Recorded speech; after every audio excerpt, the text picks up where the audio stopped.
Le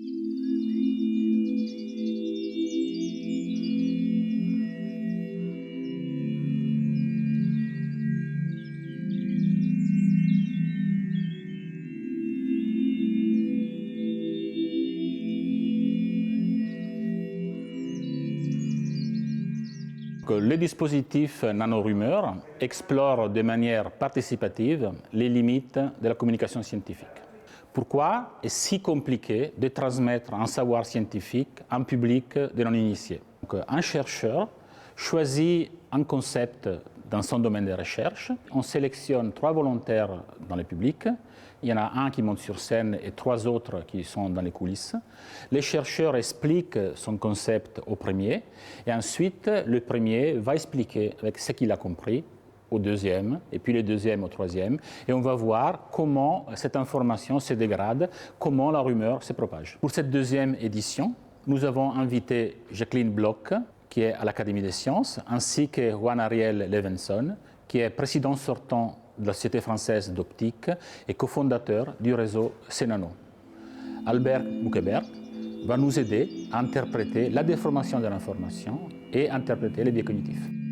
C'est très important de faire ce nano-rumeur au théâtre de la ville, parce que ça va obliger aussi donc, le chercheur à sortir de son laboratoire, université, et venir ici se confronter directement avec le public du théâtre de la ville. J'ai vraiment apprécié cet exercice de nano-rumeur, car ça m'a permis d'arriver à comprendre ce qui fait sens, aussi bien en termes de langage, d'image, de métaphore, pour la personne qui est en face de nous, qui va elle-même ensuite absorber, intégrer, infuser ce qu'on vient de lui dire pour arriver après à le transmettre de façon le plus efficace possible aux deuxième, troisième, quatrième personnes de la chaîne nanorumeur. Nous, on est intéressés dans les biais dans la transmission, c'est-à-dire si ça se trouve, il y a certains biais où, je sais pas, la troisième personne de la chaîne va rajouter de l'information de ses gènes, mais qui va corriger et puis remettre sur le bon chemin l'information. Donc c'est ça qui va être intéressant. Est-ce qu'il y a dans une sorte de chaîne de transmission des acteurs qui vont corriger l'information, des acteurs qui vont plus la détériorer ou la maintenir telle qu'elle?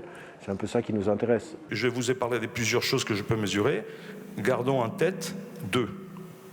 La position et la vitesse. Ça me décrit assez bien en tant que coureur que de connaître ma position et ma vitesse. Et je peux connaître les deux en même temps sans problème. C'est le monde classique. Dans le monde quantique, le monde microscopique, je suis obligé d'appliquer ces lois-là. Qu'est-ce qu'elles nous disent? Par exemple, donc on va faire un petit peu de maths. Vous allez souffrir un petit peu.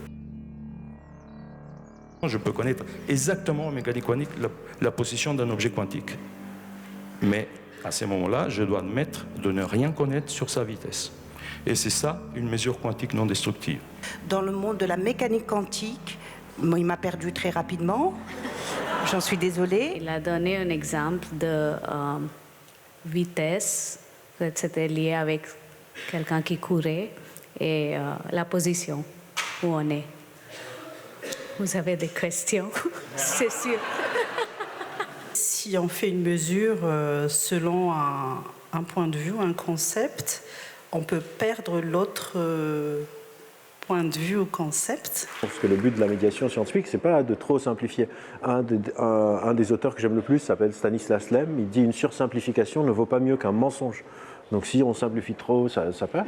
Ou bien des scientifiques qui ont une sorte de biais de perfection, où ils veulent vraiment transmettre la chose comme c'est après 20 ans de recherche, et donc les personnes ne peuvent pas le comprendre.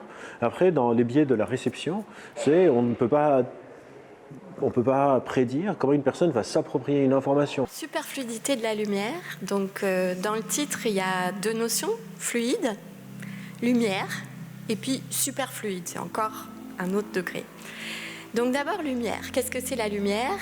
Pour un photographe, vous savez que c'est une onde, ce qu'on appelle des fluides de lumière. C'est cette lumière qui est un peu matière, mi-lumière, mi-matière, et qui a cette espèce de cohésion. Il faut imaginer comme une espèce de foule, tous des gens qui marchent tous ensemble au pas, tous dans la même direction, et il y a un obstacle. S'ils sont suffisamment serrés, eh ben, celui qui va être vraiment avec l'obstacle en pleine figure, il ne va pas pouvoir se dévier parce qu'il va être gêné par la cohésion de cette foule. C'est comme dans le RERB quand on est tous très serrés. Et du coup, ils vont avancer tout droit. Le photon ne peut pas avoir une diffraction, donc il passe à travers de l'obstacle. Comme si, par exemple, tout le monde était agglutiné à un certain endroit, sur une même position, comme dans un métro, par exemple. Et ben, la personne qui est le plus proche de l'obstacle n'a pas d'autre choix possible que de traverser cet obstacle. Dans cette deuxième séquence, je ne sais pas si vous l'avez remarqué, mais on revient à cette notion de science, de qu'est-ce qui est le plus impressionnant. Et je suis allé confirmer avec Jacqueline, parce que j'ai moi-même eu un doute de est-ce que Jacqueline, à un moment, a parlé du fait que la superfluidité de la lumière permet de traverser les obstacles. Et en fait, pas du tout. On va prendre un concept, on va se l'approprier sur des choses qu'on comprend. Dans des films, dans des endroits, genre un truc, c'est un peu une sorte de zombie qui bouffe des lumières et quand il les recrache, ils ont une sorte de super pouvoir où ils deviennent, les obstacles, on s'en fout. Et le fameux RER. Parce que là aussi, le RER, c'est exactement comme le jogging. C'est-à-dire, vous l'avez dit, juste comme ça, une cerise sur le gâteau pour finir, genre, ah, j'ai eu une bonne idée. Le RER B, quand on est bondé, on est tous collés l'un contre l'autre, et ben on commence à traverser les murs du RER. Alors que c'est pas du tout ce qui se passe. Donc l'analogie qui était supposée éclaircir est devenue une analogie pour dire, en fait, nous tous dans le RERB, quand on est trop serré, et boum, on passe d'un wagon à l'autre dans une sorte de super pouvoir incroyable. Et donc c'était assez intéressant de voir là aussi comment une analogie de la vie quotidienne, qui nous, en tant que chercheurs, en tant que scientifiques, en tant que chercheuses, on pense que ça va aider à se l'approprier, et ben c'est ce qui se passe. Les personnes se l'approprient, mais se l'approprient trop. Cette année, j'interviens essentiellement pour arriver à développer une sorte d'intelligence collective et les faire s'approcher un peu plus d'une meilleure compréhension et d'une plus juste appréhension du concept évoqué. Un groupe de personnes qui, ensemble, est en train de réfléchir pour la transmission, c'est mieux qu'une personne. Et dans ce cas-là, ça montre aussi l'importance du travail de groupe dans la transmission scientifique aussi.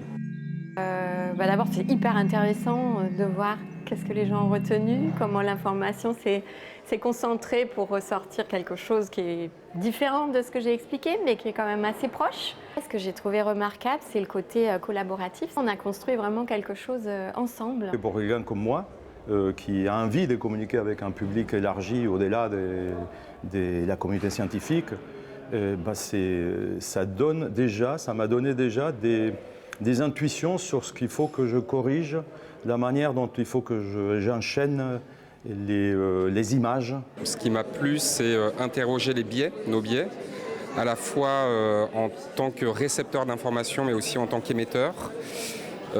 Sur le format aussi, c'était hyper interactif et très sympa. Puis aussi le fait d'entendre des scientifiques et qui se livrent au jeu.